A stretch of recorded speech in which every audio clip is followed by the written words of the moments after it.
Singh and I speak regularly. We work very, very closely. I was here in India just earlier in the year, and we work very closely. We're working on a whole range of joint projects together. I can't stress how close the ties are between the UK and India. Both countries investing very, very deeply in each other's economies right now. There's a lot we can learn from each other in both in every direction. I just want to pay tribute to our hosts here, the Indian government, for making everyone so welcome, and it's been terrific so far. Are we also looking at some bilaterals between India and UK?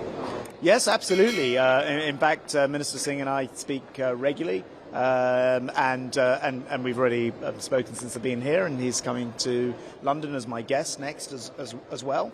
So we work very, very closely. I was here in India just earlier in the year, and we work very closely on all of the energy security stuff.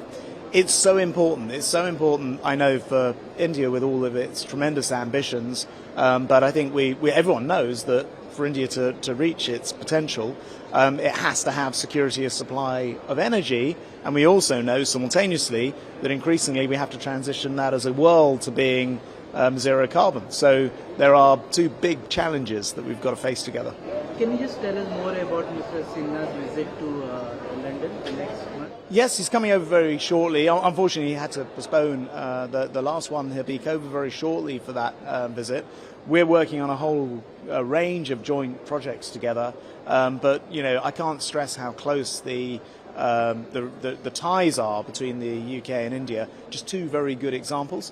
Earlier this week on Wednesday, I welcomed the Tata in £4 billion investment into a gigafactory which is going in the UK.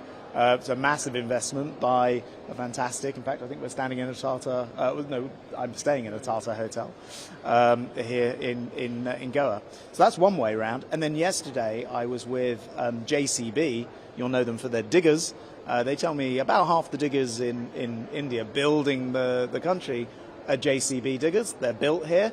It's a entirely Indian supply chain, but it's a fantastic example the other way around of how both countries investing very, very deeply in each other's economies right now. So are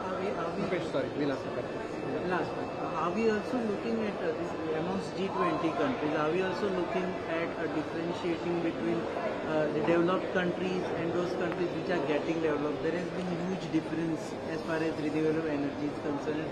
How do we bridge this gap? Well, I think actually, a bit like I was just saying with the big industrial picture, we learn from each other, and I think that's a great advantage. India has the advantage of scale, both geologically and with a number of people, and it means that new markets and new ideas can be tested at a really vast scale.